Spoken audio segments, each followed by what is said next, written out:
Thank you. Yes, I'm going to talk about the quad tendon as a graft, and later I will show you my technique of harvesting the quad tendon. I have used the quad tendon since about 12 years, and it was introduced to me by my colleague and friend, Mikael Estin, and he already had experience with it for 5-10 years before that, and excellent results. If we look at the Swedish knee ligament register, we register all ACL surgeries in Sweden. It's still not commonly used. Only about 6% of the surgeries are with a quad tendon, and 21% of the revision cases. And most of these are at the clinic where I work and are operated by me and Mikael, so it's not commonly used. And if we look at it worldwide, it's about the same. The quad tendon is only used in about 5-6% of the cases, and Denmark is an exception. It's more common there, and very rarely used in the UK. And I don't know what this is how you have it here in Pakistan. As Philip talked about as well, we have these graft options, and we have, as you know, the obvious pros and cons with that. With the patella, we are discussing anterior knee pain, hamstring, the knee flexion strength, is an ACL agonist. As I showed earlier, we have a problem with increased laxity. We have a problem with increased re-rupture risk with the hamstring. The allografts should probably not be used for primary reconstruction. We have increased re-rupture risk, increased laxity, and it's also very expensive. But the Quadriceps is the least studied and least used graft. All of these grafts fulfill the biomechanical properties that we need. All of these grafts are stronger and stiffer in comparison with the native ACL. The hamstring tendons are the best, but then we need to add biology as well. And if we look at the quad tendon, it's a very thick and dense graft. In comparison to the patella tendon, you will get 20% more collagen in the quad tendon than in a patella tendon of the same thickness. If you compare the quad tendon to the hamstrings graft, you will have a lot better graft maturity if you look at it on sequential MRIs after surgery. And what about outcome, laxity, subjective outcome, and strength tests? There are a few studies that have looked at this, most of them with very few patients. This is a Danish study that was published a few years back.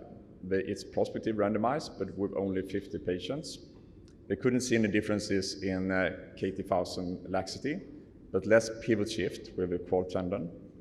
No differences in patient-related outcome measurements, but less morbidity with the quad tendon compared to the patella tendon. But they had few patients and a great loss to follow up. There are some studies looking at the quad tendon against hamstring tendons. Also a small study, but it's prospective and it's randomized. They couldn't see any differences in laxity, subjective outcome, or return to sport. No differences in extension strength, that's important to know. But as always with the hamstring tendon, you have a problem with flexion strength. This is the biggest study so far. Also Danish study, 99 patients. No differences in patient-rated outcome measurements. No differences in laxity. No differences in revision. But again, lower donor site mobility for the quad tendon. And in a systematic review looking at quad tendon against hamstrings tendon, there is a tendency towards less laxity for the quad tendon. And if you look at the review looking at the strength tests, you can see that the quad tendon has problems with extension at early after this reconstruction, between 5 and 8 months, but they will regain strength eventually. But the hamstring tendon patients will never regain their flexion strength. I took out some data from our database before I left for Pakistan, so this is not published, and we have data that is very similar to the data I presented. We have a problem with extension strength with the quad tendon. If we look at them after about 6 months, but there's no differences between the quad tendon and the patella tendon.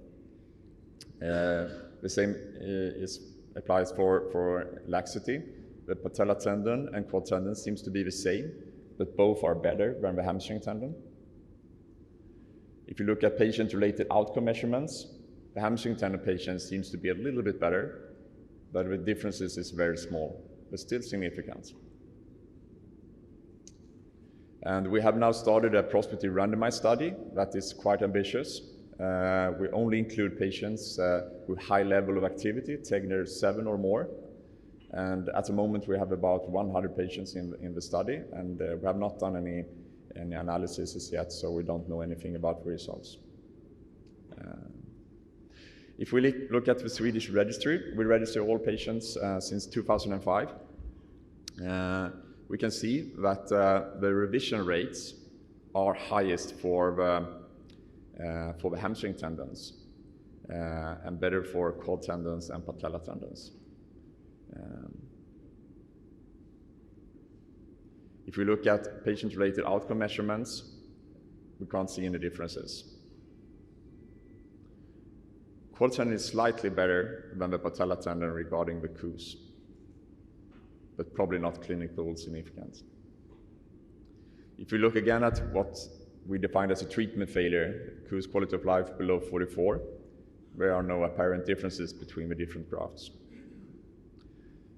So in summary, I will say that the quad tendon is a good alternative in ACL reconstruction.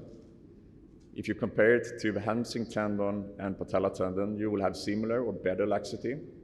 You will have similar or better revision rates. You will probably have less donor site mobility, less anterior knee pain, and less risk of injuring the saphenous nerve. Important to know, you will have the same extension after 1 year, but in the hamstring tendons, they will never regain their flexion strength. So in my present routine at the moment is that I do, in about 50% of my cases, a quadruple semi-T. I do gracilis if it's a weak tendon. And I do the quad tendon if I have patients with high Tegner level that indicates a desire to go back to a high level of activity. Or if they have an MCL injury, or if they have hyperextension, things that will increase the risk of persistent laxity, then I will use the quad tendon. And if I do revisions, most of the patients in Sweden are operated with hamstring tendons.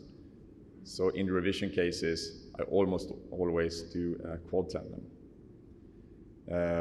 And I reserve allografts for the multi-ligament injuries in most cases.